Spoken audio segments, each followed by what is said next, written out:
Ini pos 4 kondisinya seperti ini atasnya. Beginilah tuh posisinya. Udah nggak ada puncak lagi nih. Tuh. Itulah kira-kira. Oke. Ada air terjun di bawahnya.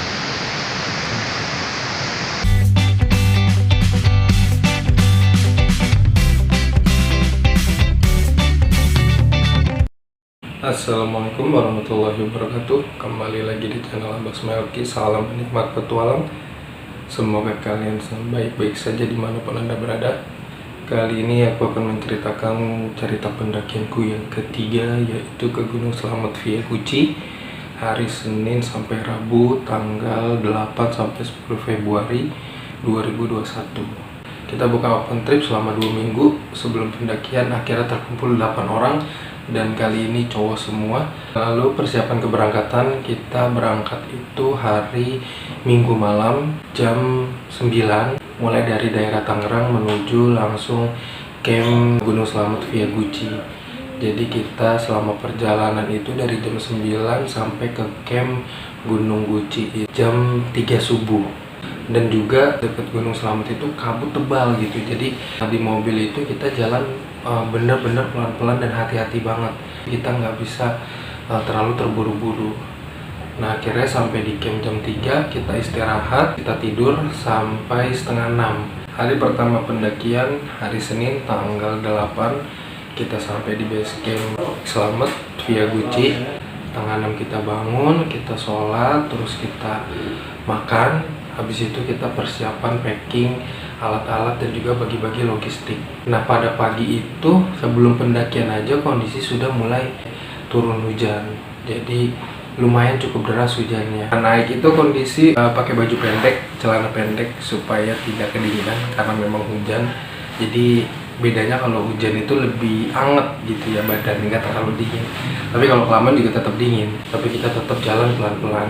Kita melanjut perjalanan itu jam 8. Kita daki itu yang kita cari adalah pemandangan, perkebunan, sawah. Kita bisa ngeliat langsung bagaimana pemandangan gunung. Sampai di gerbang Permadi itu 1 jam. Berarti jam 9, dan itu juga hujannya sudah mulai deras dan hujan semakin besar. Akhirnya kita semua memutuskan untuk pakai jas hujan. Sampai di pos 1 itu sekitar jam 10. Terus ada aliran sungai, tidak terlalu dalam, bisa kita lewati. Akhirnya main-main air dulu di situ. Nah itu jarang banget lagi hujan, terus ada aliran sungai. Akhirnya kita dari pos 1 itu jam 10 sampai perjalanan lagi kita ketemu sungai yang kedua. Nah sungai yang ini lebih ekstrim karena memang aliran airnya deras sekali, terus juga dalam dan juga besar gitu airnya, dan juga jaraknya agak jauh. Itu cuman ada kayu-kayu doang ya sebagai jembatannya, dan kayunya juga agak licin, makanya kita juga harus hati-hati. Sampai kita ketemu lagi aliran sungai yang ketiga. Nah kita bener-bener melawan arus sungai, jadi air itu dari sini turun ke bawah gitu. Nah kita tuh jalurnya memang lewatin aliran sungai sampai di pos 3 Selo Petak itu jam 3. Jadi memang paling jauh. Kita istirahat, sholat yaitu karena hujan ya, akhirnya kita bisa wudhu dari air hujan. Nah baru kali itu kita ngerasain sholat pas lagi hujan-hujan pakai jas hujan.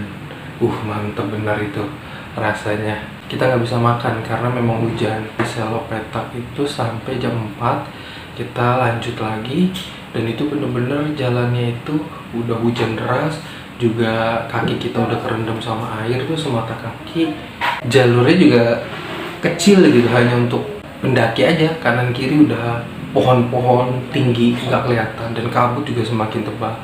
Sampai di atas itu agak naik ya, udah di bukit itu ada air terjun, tapi ngerinya adalah pinggirnya jurang, udah tinggi, terus juga air terjun, takut-takut longsor karena hujan besar.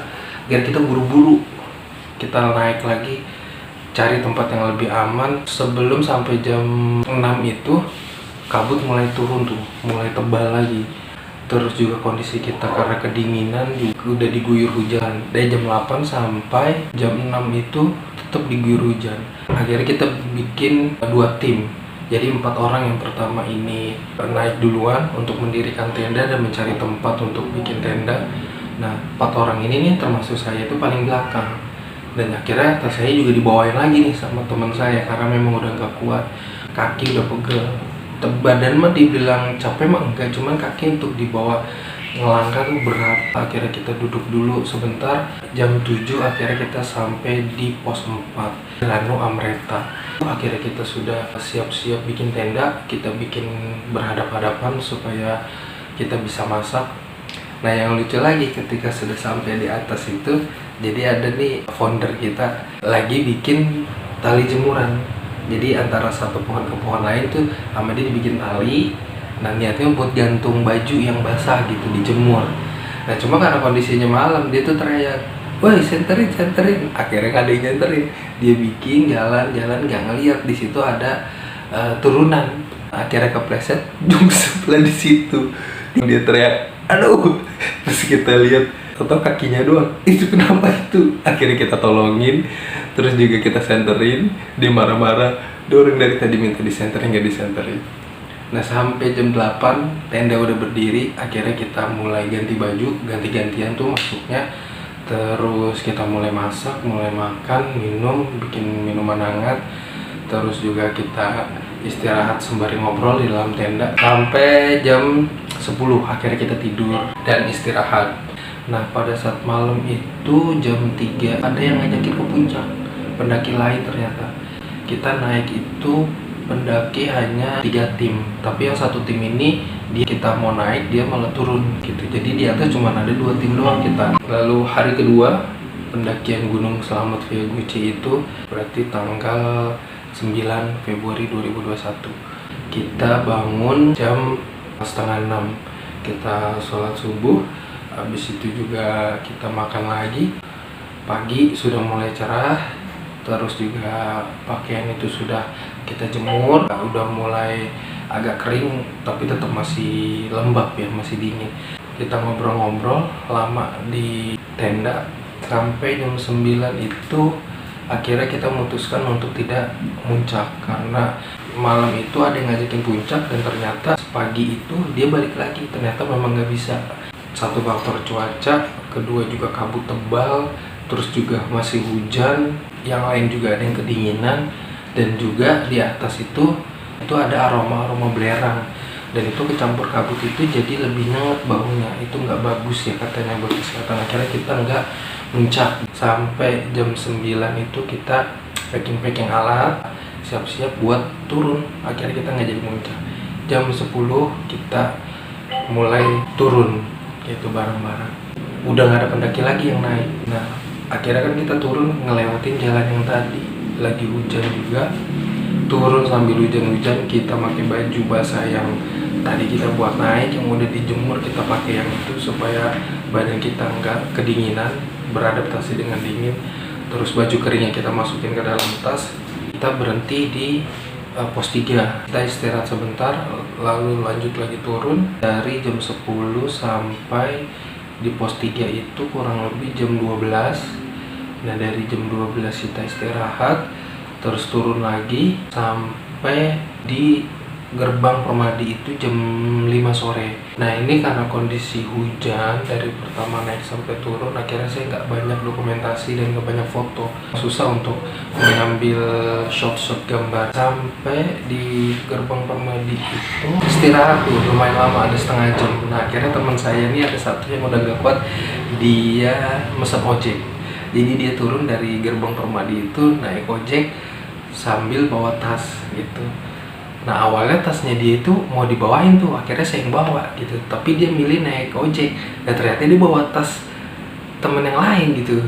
Nah, ketika papasan sama saya lagi turun itu, dia nggak berhenti untuk ngambil tasnya dia, ya minimal dibantuin gitu ya. Jadi saya nggak terlalu berat. Nah, saya juga pengen naik itu, ngerasain gimana ya kalau naik hujan-hujanan gitu ya. Nah, ternyata dikabul. Pendakian ke Selamat ini dikasih hujan.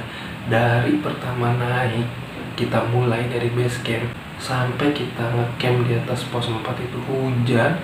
Terus besokannya juga kita turun juga sampai di base camp lagi tuh hujan juga. hujannya deras. Jam 5 kita sampai pos Permadi, terus sampai di base camp jam 6. Langsung mandi, ganti baju, terus makan. Ada yang ngajakin kita berendam dulu yuk di pemandian air panas gitu, lumayan buat ngilangin capek. Tapi karena kondisi kita udah mandi, udah bersih, jadi males lagi, udah mager, udah capek. Kita nggak jadi berendam di pemandian air hangat. Kita lanjut pulang jam 8, sampai di rumah lagi jam 3 subuh lagi. Jadi bener-bener pulang itu cepet banget itu supirnya, keren. Alhamdulillah kita semua mendaki dan turun dengan selamat, tidak ada yang terluka. Nah seperti itu kisah perjalanan saya. Jangan lupa di like, share, comment, and subscribe untuk mengembangkan channel saya lebih luas lagi dan bisa mengeksplor keindahan alam Indonesia yang lebih banyak lagi.